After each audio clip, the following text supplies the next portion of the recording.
It has just been confirmed that Arsenal are 100% interested in signing Victor Osimhen.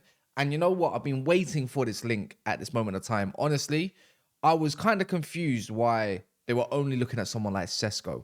And don't get me wrong, Sesko is a fantastic player, right? A great prospect, a bit of a gamble, and he provides a lot of probably what Arteta wants. Somebody that's tall, adds something in, an aerial presence on top of what they already got.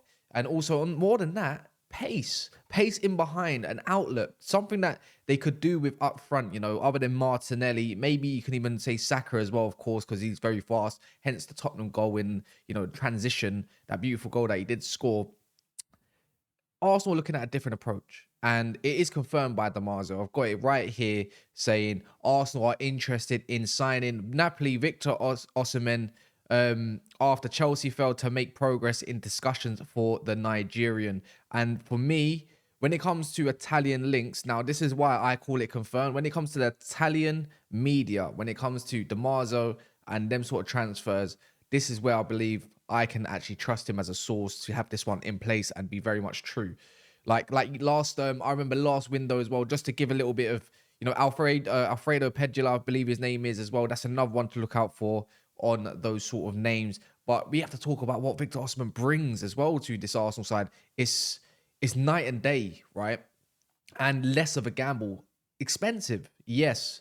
And it looks like Napoli are trying to cash in on him or someone, whether it's Cafricilia, whether he's going to PSG or not. But Victor Osimhen might be the one who wants to leave himself, as there were previous problems at the start of the season down due to racism and so much more as well. So who can actually blame him for wanting to leave Italy? Arsenal is an amazing outfit for him. He'll get abundance of chances. Some may say that he's a bit clunky, but he brings so much more. When I'm thinking of something like Victor Osimhen, I think of aerial ability, strength, pace, and that commentator term they love to say so much, pace and power, PNP. But I believe he adds more than just a bit of PNP. People believe that he's not that technical, but when it actually comes to 1v1 trying to beat his man as well, when he's going in on goal, he's not the guy that you want to be facing up against as a defender. I, as a defender, would not want to be up against someone like that. He's a bit too much and he's a handful. And straight away, this is the funny thing, because it is when it's linked with Arsenal, it is true Arsenal fans say that rivals will always start trying to downplay a lot of this. And I don't understand why they would want to downplay this. Yes, in the Serie A, you wouldn't call him mad prolific with his numbers. You expect in the way he's spoken about, about 30 odd goals plus, but he's reaching heights of like 19, 20s pluses, in a Napoli side. And this season, Napoli were very, very poor. So he's a title winner as well. So you've got a winner that would be coming to somewhere like Arsenal. If Chelsea are not planning for him, that was already confirmed by Fabrizio Romano, that they are not planning for Victor Osimhen. So that might mean that Chelsea also might be chasing someone like Sesko. And in my mind, Victor Osimhen, I can see him in an Arsenal shirt.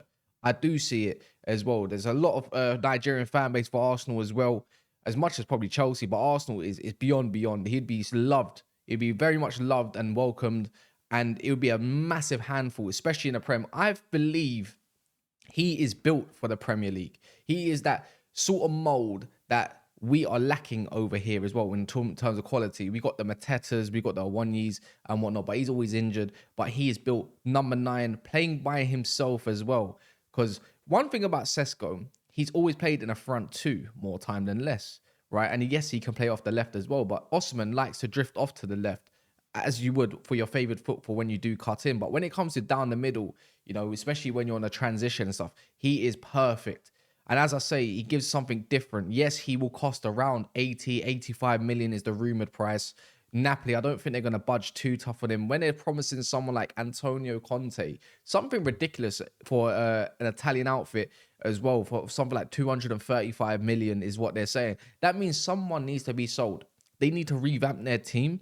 And, Napoli, they are really good at scouting what the next best thing is as well. So Victor Osimhen, he'd bring so much. You can imagine him like playing next to Saka.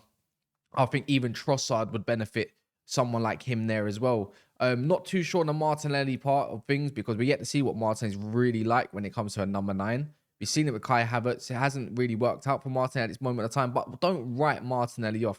He still is a danger and he still is an outlet. And I wouldn't write him off for next season as of yet. But if we're talking like pure creation, you got Saka, the all-round type of winger. Then you've got an Erdegaard behind him. I think this suits Osimhen to a T, and I would not turn down his chance, especially with DiMarzio confirming that's the case as well. I do believe he is on Arsenal's radar, and they'll be looking at options. You know what the funny thing is, right? I looked at Arsenal's like their winnings and stuff like that, and how much they can really spend. Like there was a breakdown of how much cash they've got and all the new sponsors that are in place in 1 month's time, so they can have an abundance of extra cash to go and spend on what they need. I wouldn't really be surprised if Arsenal ended up signing Sesko due to its potential and whatnot for the future, and Osimhen on top of that. That's like a 125 million package, maybe 130. And when you deep that, you've just solidified yourself for the future. You got someone that can play off the left. They're in really, really good age. One's 20, I believe the other one's 25, 24 years of age. Yeah. Kai Havertz can obviously be a bit part player. He still has a lot to play. He might even be the main guy going forward. And you still got money to go and spend on in a central midfielder like a Bruno Gomes and be okay. Because there's going to be a lot of outgoings for Arsenal as well. Your Emil Smith-Rowe, your Nketiahs, and whoever else that maybe Fabio Vieira. These sort of players, you will still make up a lot of this money. And they will get bought this summer. They will get bought 100%. And I'm not denying that. Osimhen is just, I can't imagine that how, this is what I mean about like what he brings to the table for someone like Arsenal. When we talk about Arsenal, we're talking about the nearly men, right? And they nearly won the league. And on that notice, I'm just thinking of it like a Sesko. That's a gamble. You know, don't write him off, but it's a gamble. And, you know, Arteta, how are you to kind of deny Arteta with his gambles these days when someone like Kai Havertz has paid off, right? But then you look at someone who's going to bring them to the promised land. A bit like how, you know when Man City went for Haaland, people were like, oh, he's not that sort of player. But look at that. He scored 30 plus goals in a season, 27 in the Premier League this year.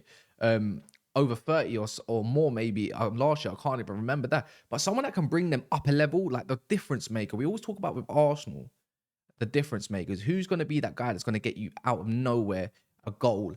Victor Osimhen's the guy that I believe raises that bar for Arsenal Football Club that really could bring them to the promised land and be a bully, a track bully.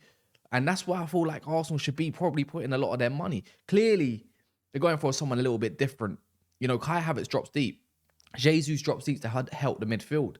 But why would you want a number 9 to drop the help midfield if you're looking for a number 8 that can also add to the control of the Erdegaards? Declan Rice is solid enough. Whether it's an 8 or someone that can also play 6, it wouldn't even matter. You're having control of that midfield. So someone that could run in behind and break lines up front. I can see where Arteta is being ruthless with his decision and trying to have a different type of number 9. That's hence the Benjamin Seskos, hence the Victor Osimhen's. And I think that would be an absolute class signing. And if it's going to be true that they're going to be chasing him, and he might be one of the only clubs chasing him, it's a win-win. And I'm pretty sure that's a man that's going to sell shirts. He's going to be absolutely commercialized the right way and bring it to the pitch as well. So if you're an Arsenal fan, I'll be very, very much excited. If you're a rival like myself, you're thinking, oh, shit. Like, how are we going to be catching up to these lot? Because when it comes to number 9s, there's not actually a great deal of them out there. So on that basis, I do believe this is definitely one of the guys to look out for and one of the guys that Arsenal should be looking at more than a Benjamin Sesko. But in a year's time, we could also be saying, you know, Sesko was really that great player, you know, back then with that potential, and he hits the heights, and before you know it, he's double the price or more. Bit of a risk, but at the same time, that's just the way football works. You know, we're seeing Brazilian kids going for like 40 million these days. And we don't know nothing about them, so it's all based off potential. But Osimhen is a now package. Buy now. Buy the quality today, and then you probably find your fruits tomorrow. You know, that's not saying that. But yeah, man, a lot to be excited about. Make sure you smash the like button on the way out as well. I'm going to do a lot of these pop-up videos, but I'm only doing these sort of videos when there is actually a concrete link with someone like DiMarzio, or it's a bit something at least a little bit more reliable than you could say the Daily Mirrors of the world or the Sun of the world. But yeah, big up yourselves. Make sure you smash the like button, and I'll be updating you on the next part.